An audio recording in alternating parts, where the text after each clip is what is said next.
Les 4 et 5 juillet, les 10e rencontres internationales des véhicules écologiques organisées au pôle mécanique ont démontré une nouvelle fois, s'il en était besoin, qu'Alès s'inscrit comme étant la capitale mondiale de la mobilité durable, pionnière dans le débat et la mise en avant de ses modes de déplacement propres. Ce pôle mécanique qui était un pôle thermique, j'ai souhaité, et on l'a senti au cours des années, qu'effectivement le vent allait tourner dans le cadre de la mobilité. C'est pour ça qu'on a souhaité rapidement transformer ce pôle, essayer de transformer ce pôle en véhicule plus écolo. D'où l'idée de ces rencontres de véhicules écologiques qui nous est venue et avec une entreprise parisienne, donc on a monté cet événement. Et qui au fil du temps, évidemment, a bien fonctionné. Aujourd'hui c'est un peu son paroxysme puisque nous avons eu le prince de Monaco qui est parrain depuis le début, avec un ministre, la présidente de la région qui était présente et puis un nombre de députés et de sénateurs qui sont là aujourd'hui. Pendant 2 jours, les acteurs et décideurs publics et privés du secteur ont pu se rencontrer sur les stands, débattre et échanger autour des conférences et tester grandeur nature sur le circuit.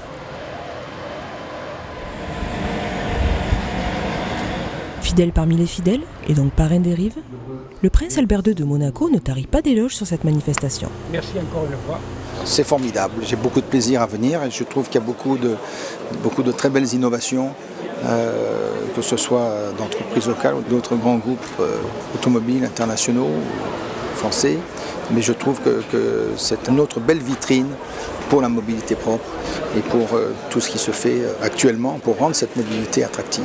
Vraiment un grand merci à M. Max Roustan, à la commune et à l'agglomération pour mettre tout cela en œuvre et puis à Marc Tessier-Dorfeuille et à toutes ces équipes pour faire de ces rives non seulement une réalité mais un bel événement et qui non seulement présente les nouvelles nouveautés mais aussi qu'on puisse en discuter et qu'on puisse en débattre et je pense que c'est extrêmement important de pouvoir échanger sur toutes ces problématiques.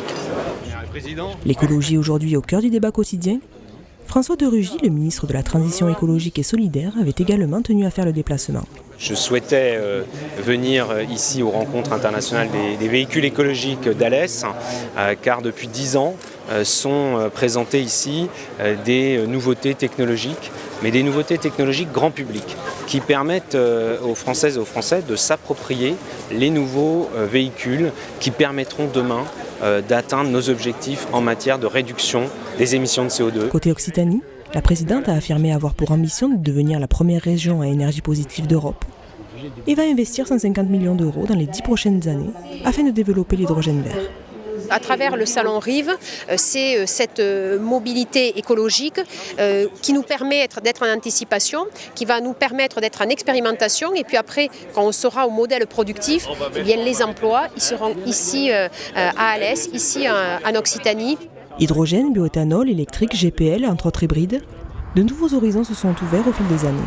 La solution, c'est la biodiversité, c'est la mixité des énergies. Aujourd'hui, il y a 50 voitures à essayer. Il y a 10 ans, il y en avait 5. Donc on a totalement changé de logiciel chez les constructeurs grâce à leur volonté, grâce à la volonté politique, grâce à un lieu comme celui-là qui permet d'être un débat entre les élus nationaux, les élus locaux, puis les constructeurs et dialoguer et puis voir comment ça bouge. Donc entre les véhicules qui sont en train de sortir, la nécessité d'avoir un réseau au niveau bien évidemment de l'attente des consommateurs, c'est ça tout le débat de demain. En 10 années de rencontres, de recherche et de réflexion, les rencontres internationales des véhicules écologiques à Alès ont participé à l'émergence de nouvelles techniques, de nouvelles technologies, de nouvelles façons de voir les choses. Et ce n'est pas fini.